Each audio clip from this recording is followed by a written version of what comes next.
Je m'appelle Jérôme Brissot, conducteur de train depuis maintenant 22 ans. J'ai traversé la France de long en large, sous toutes les météos, à toutes les heures.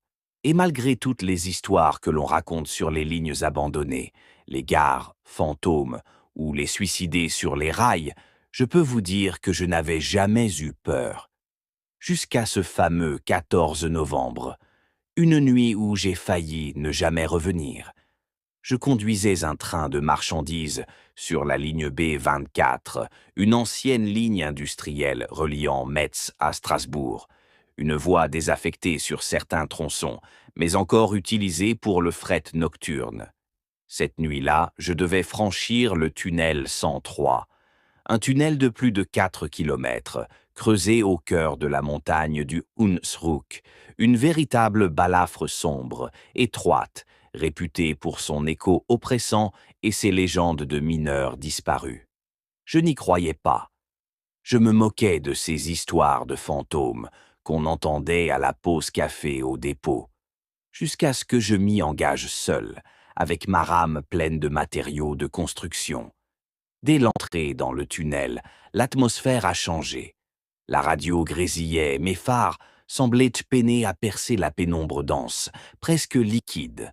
Le bruit des roues contre les rails résonnait étrangement, comme si le tunnel avalait les sons pour les rendre plus lents, plus graves. Mais ce n'était que le début. À environ 1,5 km à l'intérieur, j'ai perçu quelque chose, une silhouette, là, sur le côté gauche, immobile, comme un homme debout en combinaison de travail. J'ai klaxonné. Personne ne devrait être là, c'était impossible. N'a pas bougé. Puis, quelques mètres plus loin, j'en ai vu une autre.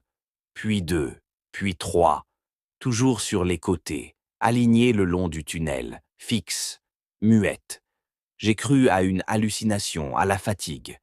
Je me suis frotté les yeux, mais elles étaient bien là, et c'est là que j'ai entendu une voix étouffée, déformée par le béton, une voix lointaine qui répétait « Arrêtez le train, arrêtez le train ». Impossible, il n'y avait pas de personnel au sol à cette heure. Je n'avais reçu aucune alerte radio, mais la voix devenait plus forte, presque hurlante, stridente. « Arrêtez le train, j'ai vérifié tous les systèmes ». Tout était normal, mais mon instinct me hurlait le contraire. Puis tout a basculé. Les lumières de la cabine ont vacillé. La radio a émis et mon tableau de bord